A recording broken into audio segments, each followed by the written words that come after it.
Welcome in our channel education hub for all. आप लोगों का फिर से बहुत बहुत हार्दिक अभिनंदन आपके अपने channel education hub for all में। तो चलिए आज हम लोग फिर से पार्ट 2 लेके चल रहे हैं, हिस्ट्री, मॉडर्न हिस्ट्री स्पेक्ट्रम जो है राजीव अहिर सर की।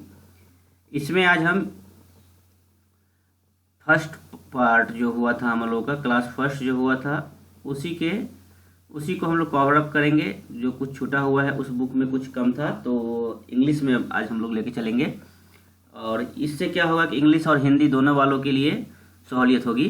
तो हम लोग आज मॉडर्न हिस्ट्री का फिर से advent of the Europe in India, यूरोपियों का जो आगमन हुआ भारत में किस तरह से हुआ, क्या क्या हुआ, आज हम लोग पुर्तगाल का एक एक पार्ट को, कुछ कुछ उसमें छूटा हुआ था उससे हम लोग कवर अप करेंगे। तो जो भी नए हैं वो सब्सक्राइब कर ले, बेल आइकन को प्रेस कर लें ताकि कोई भी नोटिफिकेशन आप तक जल्द से जल्द पहुंच सके, और वीडियो को लास्ट तक देखें।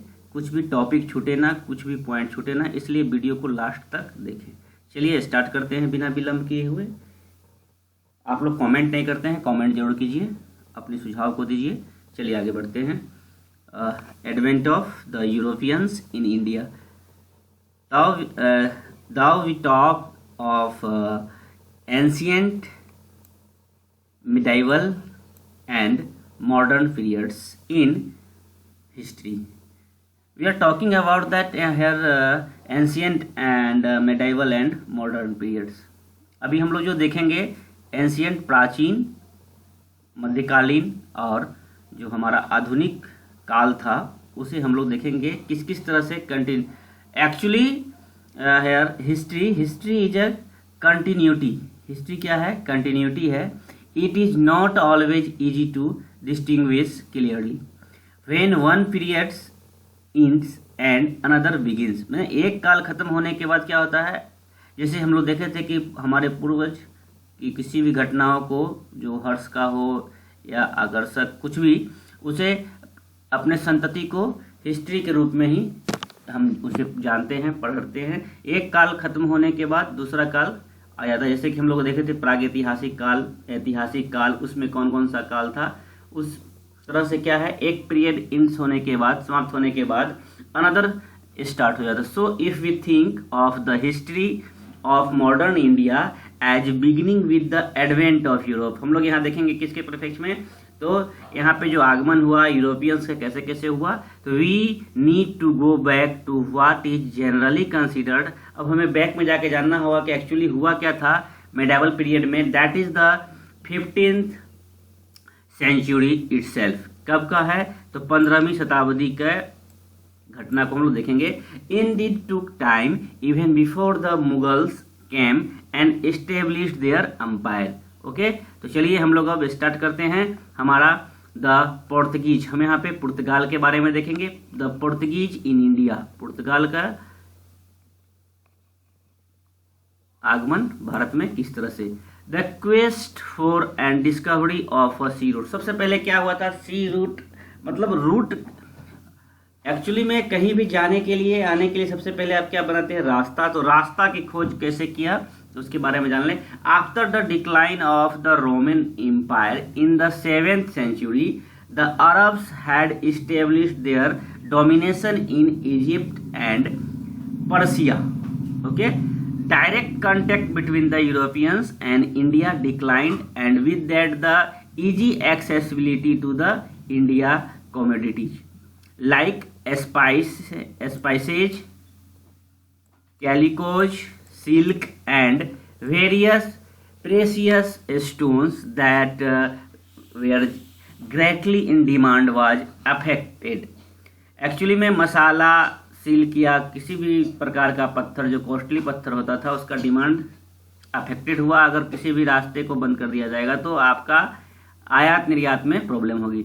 इन 1453 Constantinople fell on the Ottoman Turks, who were on ascendant merchandise from India went to the European market through Arab Muslim intermediary।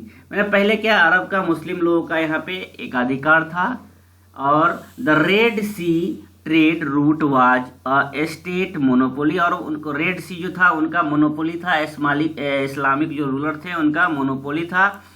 Earn ट्रेमेरेंडस revenue, और वो लोग बहुत ज़्यादा रेवेन्यू यानी धन कमाते थे। The land route to India were also controlled by the Arab, अरब के द्वारा ही क्या था, लैंड रूट जो था इंडिया में आने का वो कंट्रोल किया था अरब का, उसी को वो लोग क्या चाहते थे, समाप्त करने के लिए पुर्तगीज। तो उन लोगों ने क्या किया, in the circumstances the Europeans were keen to find a direct sea route. तो वो लोग पुर्तगीज क्या चाहे, यूरोपियंस क्या चाहे कि डायरेक्ट हम लोग को ऐसा कुछ रूट मिल जाए जो कि डायरेक्ट हमारे यहाँ जो भी है ट्रेड्स के लिए मर्चेंटाइज जो भी बाहर जाते थे, अरब का वहाँ एक अधिकार था उसको वो समाप्त करना चाहते थे। तो क्या, in the circumstances the Europeans were keen to find a direct sea route to India. 15th century Europe was gripped by the spirit of the Renaissance with its call for exploration. At the same time, Europe made great advances in the art of shipbuilding. इनके पास क्या था, Europe के पास एक great advance art था, कला था, क्या बनाने का, तो शिप बनाने का एंड नेविगेशन का। Hence there was an urgency all over Europe for adventures, sea voyages to reach the unknown corner of the east. The economic development of many regions of Europe was also progressing rapidly with expansion of land under cultivation. Actually जब हमारा जनसंख्या बढ़ेगा, progress करेगा, तो क्या होगा, expansion होगा, cultivation, land भी बढ़ेगी। The introduction of an improved plough, scientific crop management such as crop rotation and increase supply of meat which called for spices for cooking as well as for preservation. मतलब आपको spices चाहिए जो कि आप preserve करने के लिए या कुक करने के लिए क्या करते हैं, मीट को वो यूज करते हैं। Prosperity also grew and with it the demand for oriental luxury goods also increased. Venice and Genoa which had earlier prospered through trade in oriental goods were too small to take on the mighty Ottoman trucks or to take up major exploration on their own. The North Europe were ready to add Portugal and Spain, ये तो मैंने बताया था सबसे पहले कौन किया था, पुर्तगाल और स्पेन ने, with money and man, even as the Genoese were ready to provide ship and technical knowledge. It is also to be noted that Portugal had assumed the leadership in Christendom's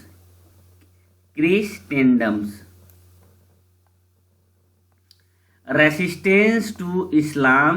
वो क्या चाहते थे, resist करने के लिए इस्लाम को, अरब का जो भी एक अधिकार था उसे समाप्त कर जाते थे। Islam even as it had taken on itself the spirit of exploration that had characterized the Genoese. Historians have observed that the idea of finding an ocean route to India had become an obsession for Prince Henry, वहाँ के जो राजा थे कौन थे, Prince Henry of Portugal, who was nick the navigator, इन्हें navigator के नाम से भी जाना, इसे नोट कीजिएगा। वहाँ के जो प्रिंस थे हेनरी, उन्हें नेविगेटर के नाम से भी जाना जाता था, निकनेम था। Also he was keen to find a way to circumvent the Muslim domination of the Eastern Mediterranean and all the routes that connected India to Europe. Pope Nicholas V gave Prince Henry a bull in 1954, conferring on him the right to navigate the sea to the distant shores of the Orient. याद रखेंगे. More specifically, as far as India, in an attempt to fight Islamic influence and spread the Christian faith. However, Prince Henry died before his dream became a reality. वो मर गए अपने dream को, सपना को पूरा करने के, रियलिटी को पूरा करने के पहले.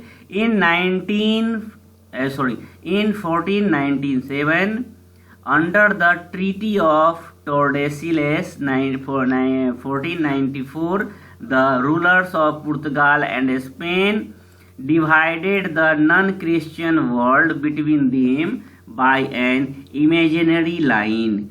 Imaginary line के द्वारा दोनों को बांट दिया गया. In the Atlantic, some 1300 miles west of the Cape Verde Island, under the treaty, Portugal could claim and occupy everything to the east of the line, while Spain could claim everything to the west.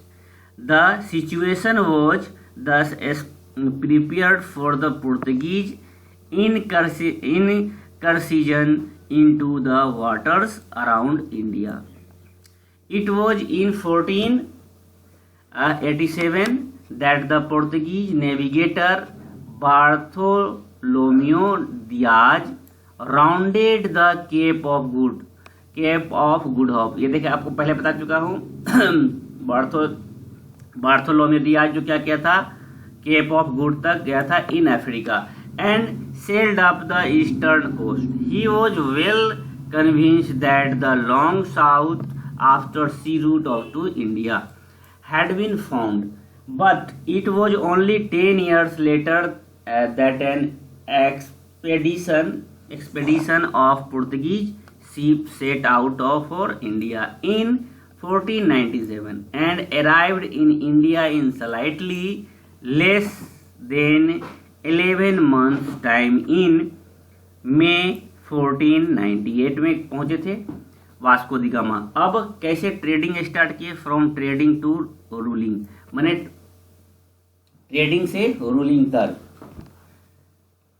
Rule भी किए थे लोग. Vasco the gamma के बारे में थोड़ा जान लें.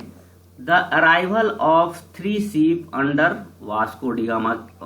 वास्को डी गामा के अंदर उनके लीडरशिप में 3 शिप भेजा गया, लीड बाय और इसको जो लीड करने वाले थे, इनको जो सहायता प्रदान किया था, वो कौन किया था? पायलट का जो नाम था अब्दुल माजिद. ये याद रखेंगे, अब्दुल माजिद के सहारे. अब्दुल माजिद एट कैलिकट इन May 1498. ओके, ये वास्को दी गामा को लीड करने वाले कौन थे? तो पायलट का नाम था अब्दुल माजिद, और ये कैलिकट कब पहुंचे? May 1498. profoundly affected the course of Indian history. The Hindu ruler Calicut, वहाँ का रूलर था, शासक था. कौन था शासक? तो जमोरीन. एक्चुअली में जमोरीन क्या था? समुथ्री. However, had no apprehension as the Europeans' intention, as the prosperity of his kingdom was due to Calicut's position as an entrepot. He accorded a friendly reception to Vasco da Gama. The Arab traders who had a good business on the Malabar coast were apprehensive and were not keen on the Portuguese getting a hold there. For centuries, the trading system in the Indian Ocean had numerous participants, Indians, Arabs, Africans from the East Coast, Chinese, Javanese, among their other, ये सब Indians थे, Arabs थे, Africans थे, Chinese थे, ये बहुत सारे वहाँ पे पार्टिसिपेंट्स थे ट्रेडिंग के लिए इंडियन ओशियन पे. But these participants had acted according to some tacit rules of conduct and none had sought overwhelming dominance, though all were in it for profit. सभी लोग क्या क्या थे, प्रॉफिट ज्यादा था इसलिए प्रॉफिट के लिए आए थे. The Portuguese change that they wanted to monopolise, ये क्या चाहते थे सभी का. और यहाँ पे वास्को डी गामा ने आया, देखा है बहुत ज्यादा ट्रेमेंडस क्या रेवेन्यू है, बहुत ज्यादा यहाँ पे प्रॉफिट है. तो पुर्तगीज क्या चाहते थे, चेंज करने के लिए दे वांटेड टू मोनोपोलीज, इनके मोनोपोली को खत्म करना चाहते थे ओवरऑल सभी का, जो भी यहाँ पे पार्टिसिपेंट्स थे. Portuguese change they wanted to monopolise the hugely profitable eastern trade. Hugely क्या था, प्रॉफिटेबल था eastern trade by hugely profitable, बहुत ज्यादा प्रॉफिटेबल था ईस्टर्न ट्रेड यहाँ पे. by excluding competitors especially the अरब का सबसे ज्यादा वहां पे वर्चस्व था. Vasco the gamma stayed in India for 3 months. आप याद रखिएगा वास्को द गामा कितना स्टे किए इंडिया में, कितना दिन, तो 3 months वो स्टे करते हैं. When he returned to Portugal, he carried back with him a rich cargo. अपने साथ जो गए बहुत ज्यादा सामान लेके यहाँ से गए. And sold the merchandise in the Europe market, और वहां पे वो सेल किए यूरोप के मार्केट में एट अ ह्यूज प्रॉफिट, बड़े अच्छे प्रॉफिट के साथ उन्होंने सेल किया. The importance of direct access to the pepper trade was made clear by the fact that elsewhere the Europeans who had to buy through Muslim middlemen. अब वो लोग सोचे कि डायरेक्ट अगर हम लोग करते हैं तो ज़्यादा प्रॉफिट होता है, और बीच वाले किसी से लेते हैं, मिडिलमैन से किसी से लेते हैं तो कम प्रॉफिट. क्योंकि वास्को डी गामा जो यहाँ आया अपने साथ ले जाके देखा यहाँ से सामान, वहाँ ले जाके सोल्ड करने पे पता चला कि नहीं, डायरेक्ट मार्केट करने से ह्यूज प्रॉफिट है, बहुत ज़्यादा प्रॉफिट है. तो डायरेक्ट एक्सेस ही करना चाहिए, न कि किसी के बीच में मिडिलमैन के द्वारा हमें ट्रेड करना चाहिए. Would have that to spend 10 times as, और 10 गुना ज्यादा उसे, जितना वो स्पेंड किया था उससे 10 गुना अमाउंट वो हुआ, फायदा हुआ. For same amount of peppers notes surprisingly other profit seeking merchants of European nations were tempted to come to India and trade directly. इसलिए उन्होंने सोचा कि डायरेक्ट अपने पहुंचेंगे और डायरेक्ट हम लोग इंडिया से ट्रेड करेंगे, व्यवसाय करेंगे, बिजनेस करेंगे.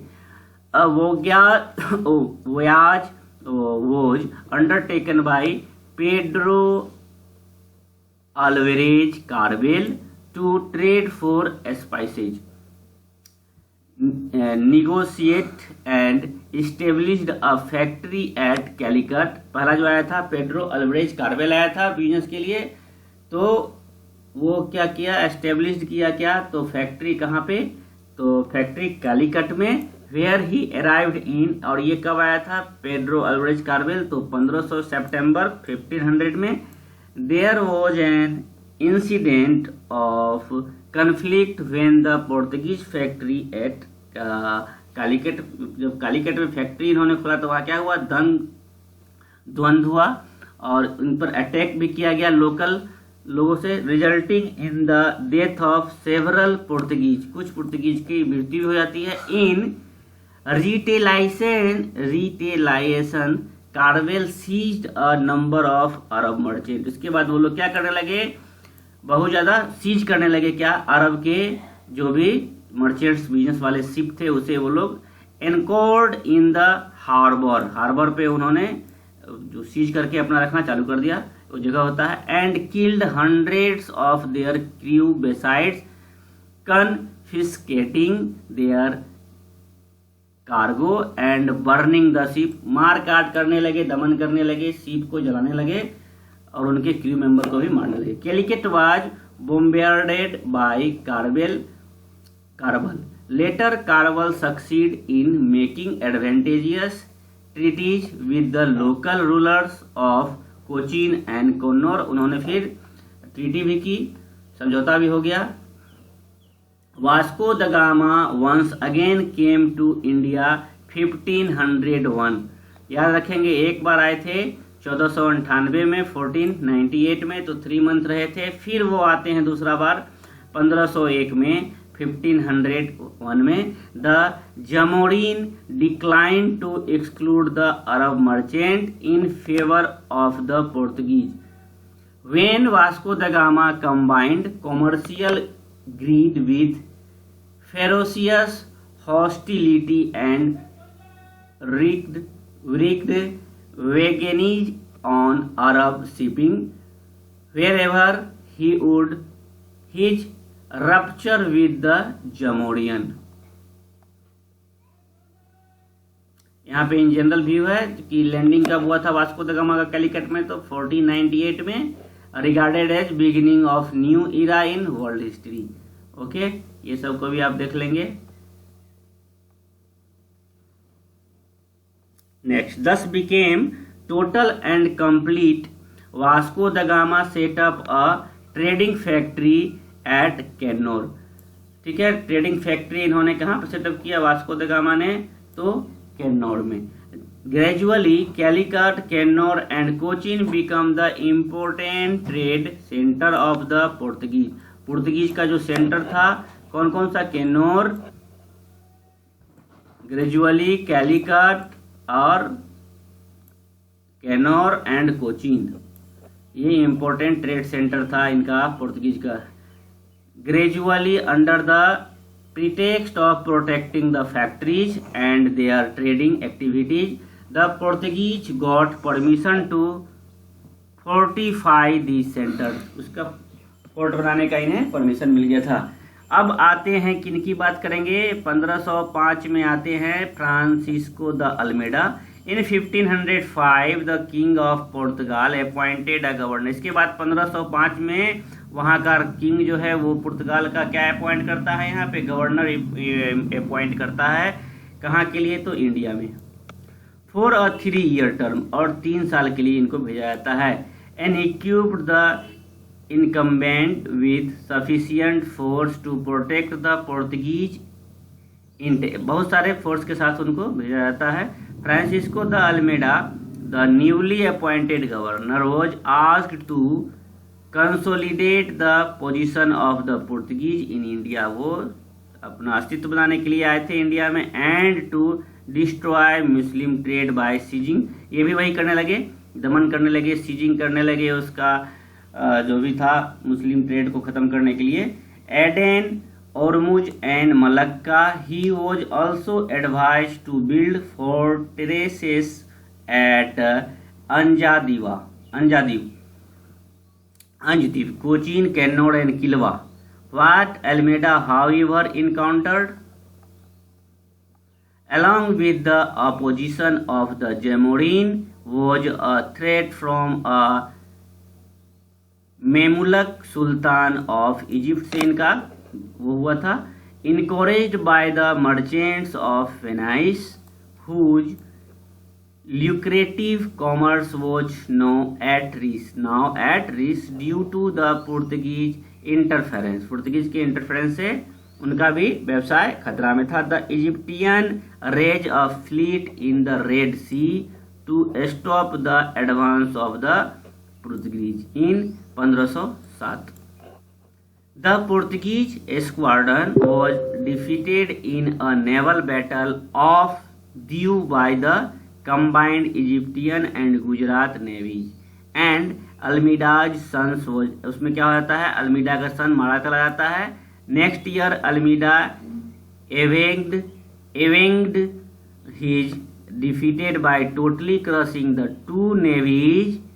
Almeida's vision was to make the Portuguese the master of the Indian ocean. वो क्या चाहता था, अल्मीडा के पुर्तगीज जो क्या बनाना, मास्टर बनाना, कहाँ का, तो Indian ocean. His policy was known as blue water policy, इसी को बोलते थे कार्टेज सिस्टम। इन्हीं का अब पूछेगा who is the founder of blue water policy, तो हु इज नॉन किसका पॉलिसी है, तो अल्मीडा का, फ्रांसिस्को द अल्मीडा। इसी को बोलते थे कार्टेज, मैंने कर देने की सिस्टम भी थी, कार्टेज सिस्टम या ब्लू वाटर पॉलिसी। ओके, इसके बाद आते हैं अल्फांसो द अल्बुकर्क। ये वेरी वेरी इंपॉर्टेंट है, ये जो गवर्नर है और वायसराय होते हैं ये वेरी वेरी इंपॉर्टेंट होता है, इसे एक एक करके आप देखेंगे। इसके बाद आता है समय अल्बुकर्क का, अल्बुकर्क के बाद आएंगे नीनो द कुन्हा, इसके बाद आएंगे फेवरेबल कंडीशन क्या था पोर्तुगीज का। तो आज भर के लिए हम लोग इतना ही छोड़ते हैं, आगे आप लोग बताएं इसे क्या करना है। तो आज भर के लिए नेक्स्ट क्लास में हम लोग चलेंगे अल्फांसो द अल्बुकर्क। तो ब्लू वाटर पॉलिसी आप समझ गए कि अल्फांसो किसका है, अल्मीडा का, Almeida. Okay, Francisco de Almeida. चलिए आज भर के लिए इतना ही। अब नेक्स्ट क्लास हमारा थर्ड क्लास होगा, Alfonso de Albuquerque class 3। Okay, चलिए बाय बाय, टेक केयर। जो भी नए हैं सब्सक्राइब करें, बेल आइकन को प्रेस कर ले ताकि नोटिफिकेशन। आप लोग कमेंट करके बताएं कैसा लगा और सुझाव भी दें। धन्यवाद।